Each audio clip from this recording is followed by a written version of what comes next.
Halo teman-teman, perkenalkan namaku Bella Azahra, mahasiswa D3 Farmasi Universitas 11 Maret, yang akan mempresentasikan poster diabetes mellitus.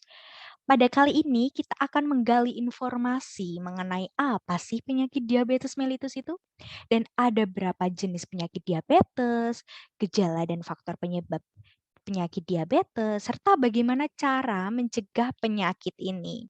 Oke, langsung aja yuk kita bahas satu persatu. Nah, ini dia teman-teman poster yang telah aku buat kemarin. Teman-teman bisa lihat ya, pada bagian atas ada kata-kata mudah lapar, haus, dan buang air kecil. Kira-kira kenapa ya? Teman-teman penasaran nggak nih? Yuk kita coba cari tahu maksudnya. Jadi ketiga statement dalam pertanyaan ini merupakan salah satu gejala yang sering dialami oleh penderita penyakit diabetes. Mungkin dari sini teman-teman akan bertanya, apa sih penyakit diabetes itu? Gitu ya. Diabetes mellitus adalah penyakit kronis berupa gangguan metabolik dengan kadar gula darah yang melebihi batas normal. Jika saat puasa, kadar gula darahnya lebih dari sama dengan 126 mg per desiliter dan kadar gula darah sewaktu lebih sama dengan 200 mg per desiliter. Maksudnya kronis tuh begini teman-teman. Di penyakit diabetes ini akan menyerang si penderita dalam waktu yang lama, dalam artian tidak dapat sembuh dan bahkan dapat berkembang menjadi lebih parah. Serem nggak sih? Usahakan teman-teman jangan sampai terkena penyakit ini ya. Oke, next kita lanjut ke klasifikasi penyakit diabetes. Ada 3 jenis, yaitu DM tipe 1, DM tipe 2, dan DM gestasional. DM tipe 1 terjadi ketika tubuh penderita tidak dapat memproduksi insulin. Dan DM tipe 2 terjadi ketika insulin yang ada di dalam tubuh penderita tidak dapat dimanfaatkan secara optimal. Sedangkan untuk DM gestasional adalah kadar gula darah yang tinggi pada ibu hamil hingga melahirkan. Jadi hanya terjadi ketika hamil hingga melahirkan. Oke, jelas ya perbedaannya.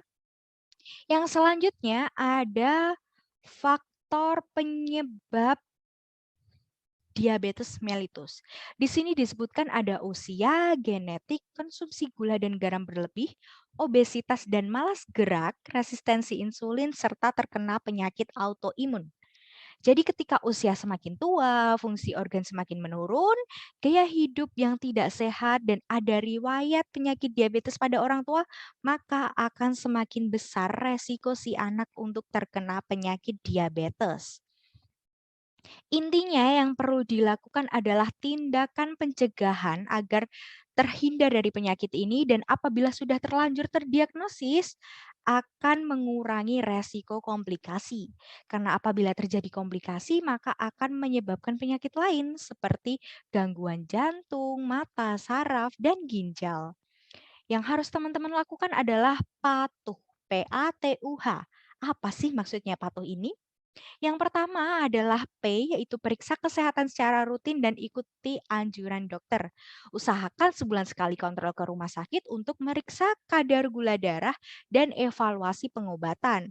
Dan apabila masih sehat, maka dianjurkan juga untuk melakukan medical check up setiap 6 bulan sekali dalam 1 tahun, agar dapat terhindar dari penyakit lain ya. Kemudian ada huruf A yang artinya atasi penyakit dengan pengobatan yang tepat dan teratur.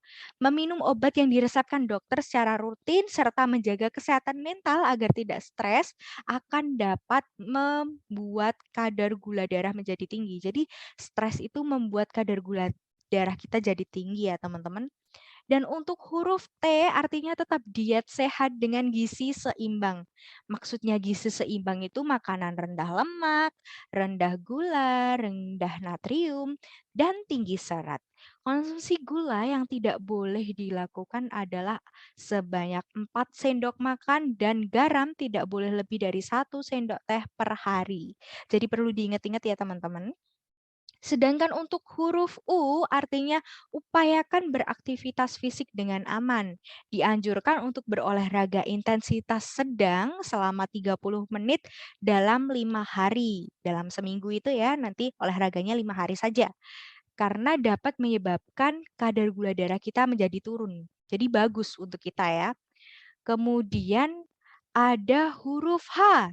Yang terakhir nih, artinya hindari rokok, alkohol, dan zat karsinogenik karena dapat meningkatkan resiko komplikasi penyakit jantung dan pembuluh darah, gangguan mata, gangguan ginjal, dan saraf. Gitu, teman-teman. Oke, sekian informasi mengenai penyakit diabetes mellitus. Harapannya teman-teman bisa lebih aware mengenai pola hidup sehat agar terhindar dari seluruh penyakit. Apabila ada pertanyaan dari teman-teman, dapat disampaikan melalui email pada bagian bawah poster ya, atau senama belaazhara@student.uns.ac.id. Tetap sehat, hindari penyakit diabetes dengan patuh.